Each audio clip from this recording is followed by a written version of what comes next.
The move by the UK, Canada and dozens of other nations to recognise the non-existent nation of Palestine is a case of politicking triumphing over reality and of virtue signalling trumping hard work and real policy. At best, it's putting the cart before the horse.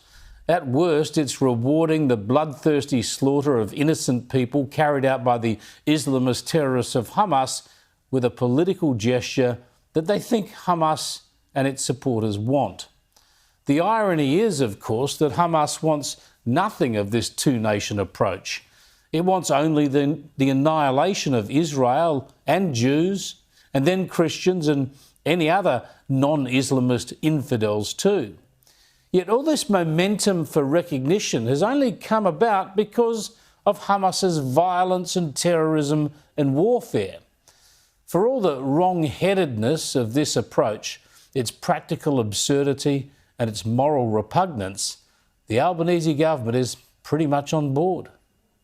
From a personal point of view, I welcome this momentum, this progress that's been made in the international community. From an Australian point of view, recognition of the state of Palestine is a matter of when, not if.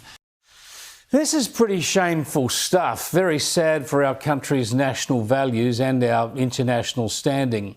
And with so-called leadership like this, it's little wonder we see rising levels of anti-Israeli hostility. The pro-Palestinian and anti-Israel mobs are promising to stage an illegal march across the Sydney Harbour Bridge on Sunday. Here's the Greens candidate who ran in Anthony Albanese's seat in May. I just picked up some leaflets to do some handing out in the next few days to promote the March for Humanity across the Harbour Bridge this Sunday. A March for Humanity, they call it? Really? The pro-Palestinian mob are the same people who celebrated the slaughter of men, women and children on October the 7th, 2023, and they cheered on a Sydney street corner even while mothers and babies and young women were taken away as hostages, many never to return. The night of pride! The night of victory! This is the night! What have we been waiting for? That doesn't look like a protest for humanity to me.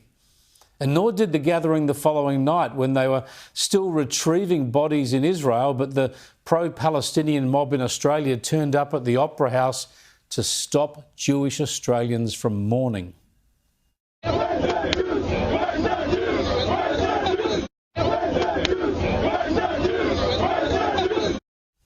Humanity?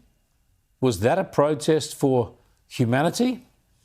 I don't think angry mobs chanting "River to the Sea," that is the elimination of Israel, is a march for humanity. I've never seen this mob chant for the release of hostages. I've never seen them chant against Hamas.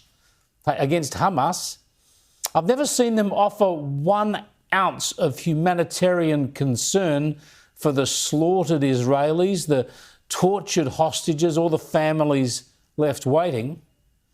Don't call your protest a march for humanity.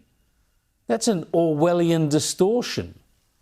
Their march, at least indirectly, supports the inhumanity of Hamas, the instigators of a horrific war, the terror group who deliberately prolongs it and continues to hold hostages, alive and dead, and who refuses to accept a ceasefire deal that's been on the table for weeks. Yet Albanese and Labor join other woolly-minded governments like the UK's and Canada's and talk about a Palestinian state. They say such a state could not involve Hamas, but at the same time they call for Israel to stop fighting Hamas. How do these people propose to get rid of Hamas? Do they reckon some sort of handshaking ceremony where the Islamist terrorists promise not to be involved anymore? It's ridiculous. And it's not about Hamas anyway, really. What you need to keep out of Gaza and the West Bank is any element of Islamist extremist terrorism. Hamas, Hezbollah, Islamic Jihad, ISIS, Al-Qaeda, the Muslim Brotherhood. It's not an organisation that is the long-term problem here, it's the ideology. And good luck coming up with a formula to ban Islamist extremism from the Palestinian territories, because this is the ideology that's driven hatred and wars and prevented two-state deals in the past. It's laughable now that Western nations think they can solve the Palestinian issue by offering statehood, by offering a two-state solution as if they know what the Palestinians want and need. It's as though none of these people have made the slightest effort to examine what's happened before. The Arabs of the Palestine region were first offered their own state alongside Israel way back in 1948 under the original partitioning plan. They responded by attacking the Jews and trying to eliminate them in what became a war of independence for Israel. With Israel thriving almost 20 years later in 1967, the Arab nations, led by Egypt, Syria and Jordan, again tried to eliminate Israel, but the Jewish state emerged stronger and larger after that Six-Day War. And in 1973, Egypt and Syria had another crack, and Israel triumphed again in the Yom Kippur War. Yet after all this, and after the Oslo Accords and the intercession of US President Bill Clinton at Camp David in 2000, the Palestinian leader Yasser Arafat rejected a two-state solution offered by Israel's Ehud Barak. In 2005, Israeli Prime Minister Ariel Sharon ordered all Israeli soldiers and residents out of Gaza. He took Israel right out of Gaza and handed it over to the Palestinians. And instead of turning it into a region of prosperity and peace, they elected Hamas and turned it into a terrorist trap and a theatre of war. Yet still, in 2008, there was another offer. This time, Israeli Prime Minister Ehud Olmert offered a Palestinian state, and this time it was Mahmoud Abbas who rejected it. Time and again, the Palestinian leadership rejects a two-state solution. But virtue-signalling politicians in the West keep proposing it as some kind of solution. Offering it now, with Gaza in ruins, Hamas in control, and the West Bank run separately by Fatah, is simply illogical.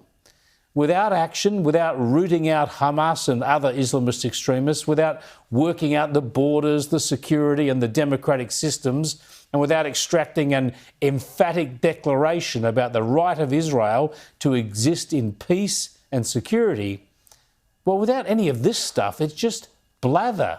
It's mere blather.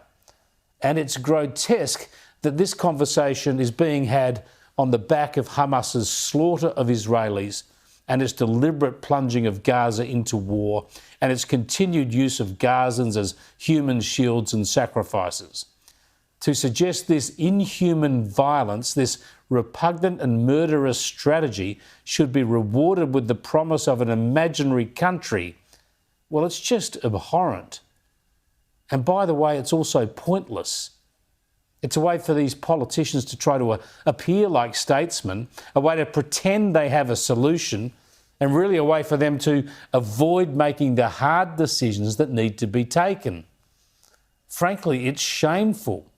It means Hamas is encouraged down this path, encouraged to keep holding hostages.